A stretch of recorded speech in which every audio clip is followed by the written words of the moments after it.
something is going very wrong here. That there are so many people who are laid so low by a disorder of mood that they need state funding to help them with the basics of life, that is obviously terrible.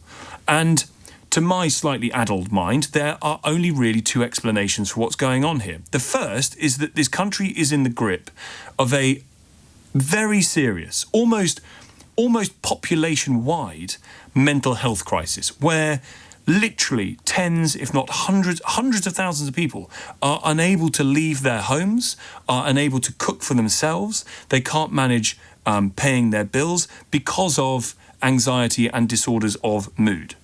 That is one explanation.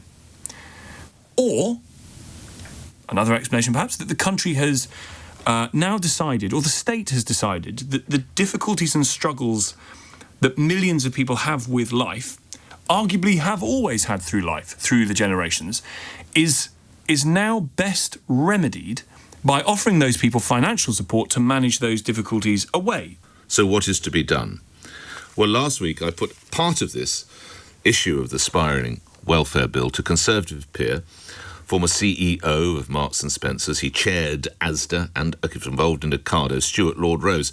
He told me the government must act now. You cannot have 3.7 million people told they never have to look for work again. You cannot have 2 million people being told because they're mentally, stressed, that they can have all sorts of benefits. We've got to get people back into the workplace. But if they're mentally stressed, how do you get them back, Stuart? Well, I'm afraid I'm a bit of an old Luddite. I mean, I was mentally stressed for most of my career, and I'm still working. And I get mentally stressed this morning by getting here because the traffic was dreadful. I got on the tube. The tube stopped halfway through. What did I do? I didn't say, "Woe is me, I'm going back to bed with a pillow on my head," did I?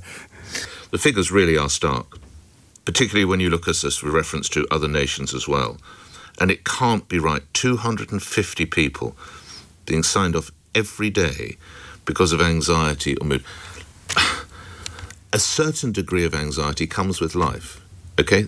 That is the reality about anxiety. Not to the point that you can't leave the house, not to the point that your hair starts falling out, not to the point that it causes you emotional health issues. But being anxious, can you honestly say, if you're fortunate enough to be in work, you've never gone to work sometimes feeling anxious about something? That is a fact of life. And the idea that mostly, not all, but as the report says, mostly young people now are being given money and their anxiety is effectively being legitimised, and in a sense they're being taken out of the job market, possibly for years. We don't know, for decades, because obviously it's too young a generation. This is not the way forward. It's a really unhelpful misunderstanding when you talk about anxiety or when you talk about depression, to think that you can just pull your socks up, and those of us who haven't suffered from it have anything interesting to say to those who have. It's the difference between having a sore ankle and having a broken ankle, and the failure to understand that probably contributes to the actual scale of the problem. Do you see why? Because you are not going to solve a problem if you subscribe to the school of thought that I had a stressful journey to work today, therefore I know what anxiety is. You're not going to solve the problem while the conversation is being conducted within those parameters, within that space. It took me years to work that out, but it's blooming obvious when you think about it. We've got a big problem with absenteeism or health in this country, and conducting the conversation as if they're all swinging the lead or taking the mickey, and all that you really need to do to overcome anxiety and depression is have a fisherman's friend and give your head a wobble, then you're going to make things worse, not better. Do something, do anything, work. Don't sit at home. I've laid in bed for days on end feeling sad and sorry for myself and really, really down. But that is not good for you. Claiming benefits, shameful. You should feel ashamed. They can help you for a short time, I agree, but you cannot live and have generation after generation getting a house. My niece, my big fat niece, always talk about her, has never had a job from 18, she's 36, never worked. Then she has a child. Sorry, Andrea, I'm so sorry. Andrea, sorry. Not to tread on family landmines here, but did you just describe her as your big fat niece? Yeah, which she is. Lazy, useless, does nothing. But, she's got issues. Yeah, her mother told her probably she had issues. She should work. She can walk dogs. She could clean old people's homes. She could do something. Everyone on benefits should be doing something to, achieve, to do something. You can't just be handed money and said, here you go, have a load of money and just sit there and we'll fund you, because it's not fair. Everyone can do something. Well, I do struggle, but I do something. I try. I always keep trying. It's not fair that people's... Oh, gosh, Andrea, you really are. I mean, you're very angry. It's not fair that people have their lives ruined by conditions that they're out of their control. That's a great, great unfairness. And it is very debilitating for people, and that's why I'm obviously perfectly comfortable for paying taxes to help people be caught by a safety net of cash if they need it. I've been struggling with depression for about 2 years now. It started with the breakdown of my marriage at the beginning of last year, and I work in a hospital, have done for the last 20 years. Well, that's tough.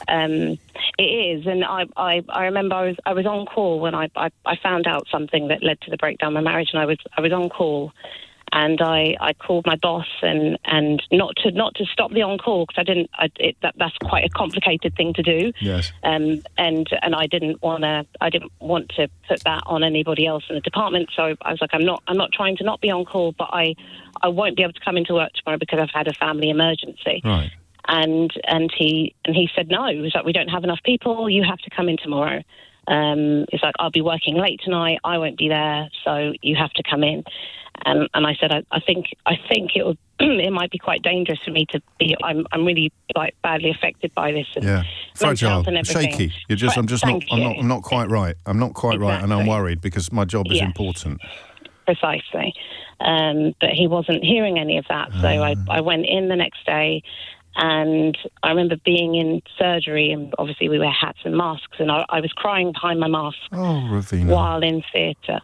And nobody noticed, nobody really cared. I had a colleague at work at the time who was actually a friend, and she when she came in, she saw my face, and immediately she knew something was wrong, and I had to wait until I had a break to leave theatre. Gosh. And spoke to her in a back corridor and just told her what happened and just broke down. And it wasn't until we start work at 7:30 in the morning, but it wasn't until about 2:00 that people noticed that there was something not quite right. And again, I didn't want to explain what had happened. And you're doing that thing. You're doing that pushing through, stiff upper lip, call it what you will. It's not. You can, and sometimes we can't do that. And sometimes we can't, exactly. And I think, I don't know if it's us Brits or women or what, I don't know, but some of us are really good at doing that, and I've always been very good at doing that. But in this times, you can do it until you can't. That break you. You can do it until you can't. So you have this idea of a sort of public or institutional skepticism as well, which I think probably does lead to the doors of various media figures and politicians. That you're not really ill, you're just a bit low, or you're just a bit sad. But you could not do your job.